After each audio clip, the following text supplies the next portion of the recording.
Bienvenida, María Teresa. Gracias por acompañarnos el día de hoy. Hay muchas dudas, parece mentira.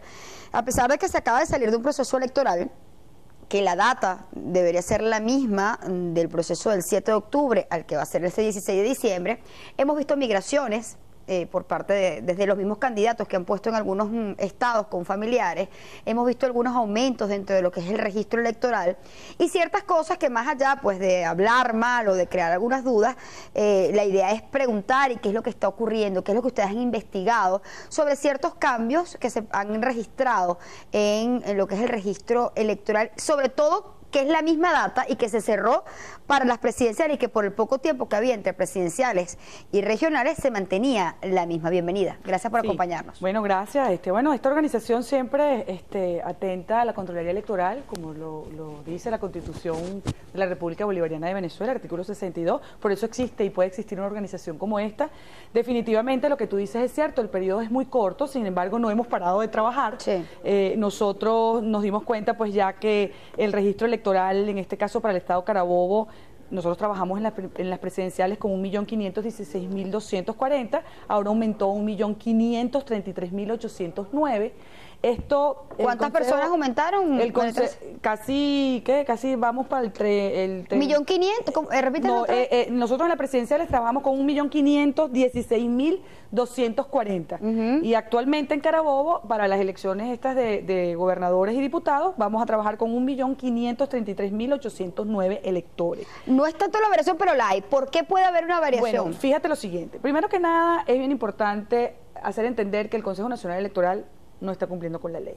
No sé si has visto, en los últimos días Súmate ha estado constantemente en haciendo denuncias puntuales. ¿Y por qué? Bueno, porque si nosotros ya teníamos cronogramas de las presidenciales y de las estadales y diputados a la Asamblea Legislativa, nosotros teníamos que haber tenido también ya el número de electores extranjeros y el número de electores que íbamos a trabajar. Porque el registro, acuérdate que el registro electoral ahora no es permanente, no. El registro electoral tiene una fecha de acuerdo al nuevo reglamento, y bueno, nos aumentaron 13.901 extranjeros para el estado Carabobo, el cual por supuesto nosotros estamos. Y es decir, que usted dice que ese aumento, la variación puede ser porque los extranjeros no votan en las presidenciales, sino votan en las elecciones regionales. Sin embargo, eso no tiene que publicarse, María Teresa, para evitar cualquier suspicacia o situación irregular. Nosotros teníamos un cronograma establecido y nosotros allí teníamos que haber ya conocido desde el anuncio de las presidenciales cuáles eran, en este caso, las datas electorales, inclusive de los extranjeros a votar en estas elecciones que iban a consignarse. Fíjate tú que además de eso, nos aumentan el número de centros, quedan iguales, 658 para el estado Carabobo, pero nos aumentan en comparación con las presidenciales. Para las presidenciales teníamos 2.923 mesas, y actualmente para las elecciones vamos a tener 2.955, aumentaron 32 mesas.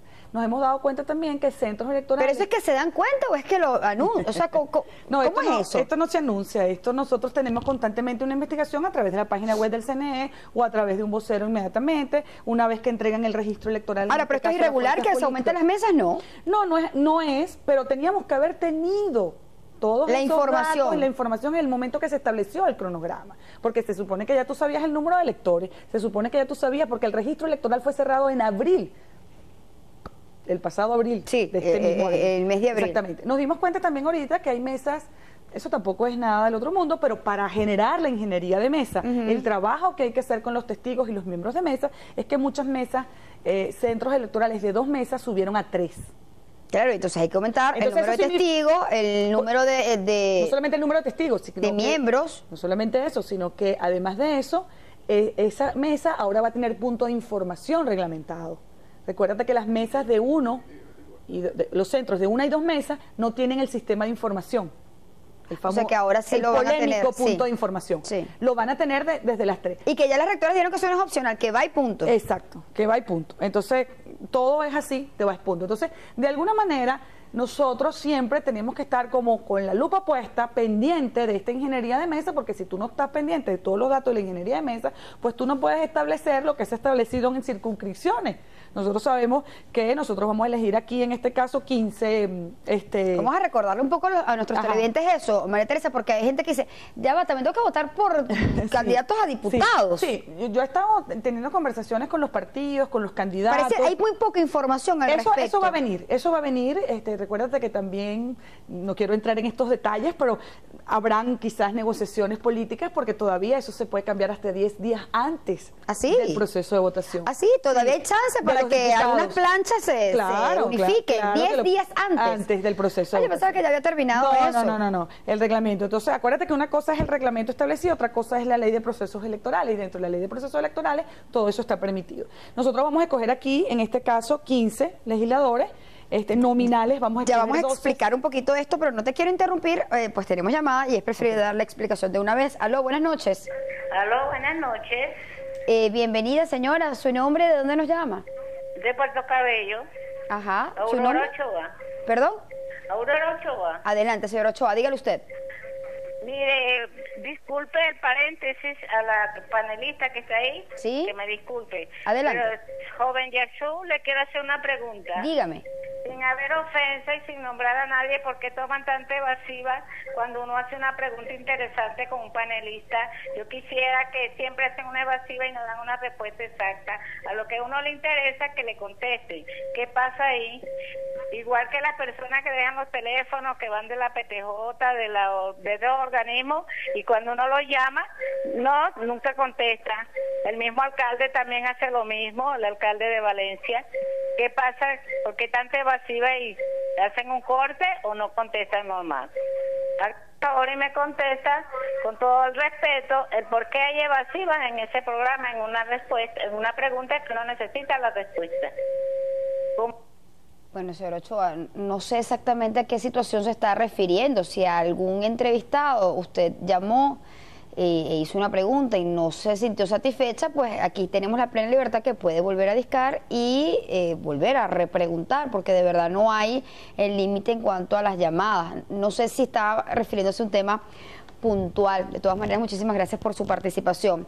Dejábamos el punto, María Teresa, o estábamos hablando de la situación de ingeniería, de cómo se estaba manejando el tema electoral, y hablábamos de cómo está constituido en cuanto a circunscripciones y por quién y por cuántas personas ustedes van a votar en el estado Carabobo, que es importante dar un poco el tema. María Teresa hablaba quizás que la promoción de los candidatos al Consejo Legislativo no se estaban generando de la manera que querían a nivel de oposición, porque quizás pueden darse algunas alianzas en un futuro, pues porque todavía la ley así lo permite. Sin embargo, al regreso a la pausa vamos a hablar un poco de las circunscripciones, cómo están compuestas, cuántos candidatos están por cada uno.